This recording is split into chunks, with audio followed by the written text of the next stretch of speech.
এই পার্কটি যেহেতু সড়ক ও জনপথ বিভাগের ছিল, তাদেরকে প্রথমে অনুরোধ করেছিল করার জন্যে, চিঠি দিয়েছিল। তারা আর্থিক সমস্যা দেখিয়ে যখন করতে ব্যর্থ হয়েছে, তখন পৌরসভার মাধ্যমে এটি সচল করার জন্য একটা চেষ্টা করা হয়েছে, বা এ পর্যন্ত যে কাজটি দেখছেন সেটা পৌরসভার মাধ্যমে করা হয়েছে। এ বিষয়ে জেলা প্রশাসক মহোদয় আমাকে অনেক আগে জানিয়েছেন যে আমরা এই রকম একটা করেছি, এবং সড়ক ও জনপথ বিভাগের এনওসি দিলে এটা পৌরসভা পুরোপুরি বাস্তবায়ন করবে।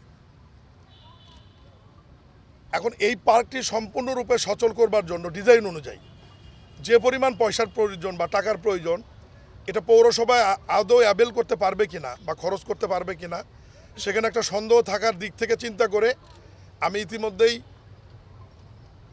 মাননীয় সড়ক, মহাসড়ক এবং সেতু মন্ত্রীর সাথে কথা বলেছি গতকাল বঙ্গভবনে। উনি সম্মতি দিয়েছেন, এবং তারপরে আমি নির্বাহী প্রকৌশলীকে বলেছি 200-র বেশি সার্ভিস ও ফিচারে লেনদেনের সব বিকাশ অ্যাপে সম্ভব। আলহামদুলিল্লাহ যে এই পার্কটি এখন আগে যেরকম সড়ক ও জনপথ বিভাগ থেকে কাজ শুরু করেছিল, ডিজাইন অনুযায়ী আজকে থেকে এটা সড়ক ও জনপথ বিভাগের দায়িত্ব দিব, এবং তারা এটা ওই ডিজাইন অনুযায়ী দ্রুত সময়ের মধ্যে সমাপ্ত করবেন।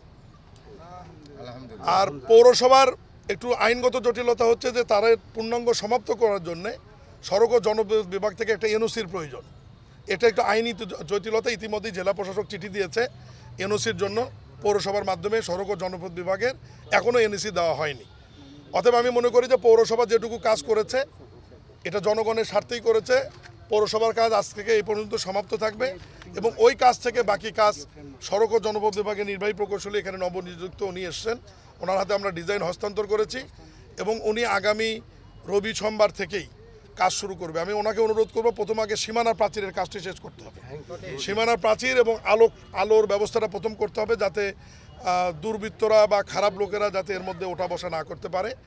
আর এটি সম্পূর্ণ হওয়ার পরে পৌরসভাকে আমি অনুরোধ করব যে এখানে পরিষ্কার পরিচ্ছন্ন রাখার জন্যে, সিকিউরিটি দেওয়ার জন্যে, নিরাপত্তার জন্য যেটুকু প্রয়োজন সেটা দিতে হবে। আজকে এই ঐতিহাসিক পার্কের সাক্ষী হতে যে সমস্ত সাংবাদিক বন্ধুরা বা আমরা এসেছি, আমরা নিজেদেরকে ভাগ্যবান এই কারণেই মনে করি যে এই বিষয়টি আলোচনা হয়েছিল লন্ডনে, এবং আমাদের মাননীয় প্রধানমন্ত্রী তারেক রহমান বগুড়াবাসী এবং বগুড়াকে হৃদয়ে ধারণ করেন, এবং উনি কথোপকথনের মধ্যে বগুড়ার এই পার্কটি আলোচনায় নিয়ে এসে প্রমাণ করেছেন যে উনি প্রকৃতই বগুড়ার সন্তান। এবং সেই দিক বিবেচনায় এই পার্কটির গুরুত্ব আমাদের কাছে অপরিসীম, এবং সেটাকে মাথায় রেখেই আজকে আমি সরজমিনে এখানে এসেছি। প্রশাসনের লোকজন আমার সাথে আছে। আমরা সিদ্ধান্ত দিয়ে গেলাম আগামী সপ্তাহ থেকে এখানে কাজ শুরু হবে। কষ্ট করে যারা আসছে সবাইকে ধন্যবাদ। সিটি কর্পোরেশন তো এখনও ঘোষণাই হয়নি, এটা প্রি নিকারে রয়েছে। এখানে মাননীয় প্রধানমন্ত্রীর নেতৃত্বে প্রি নিকার বা নিকারের একটা কমিটি আছে জাতীয় পর্যায়ে।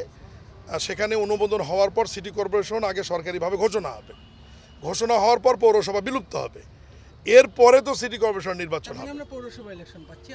তার মানে কোনটা হচ্ছে এটা সময় বলে দিবে।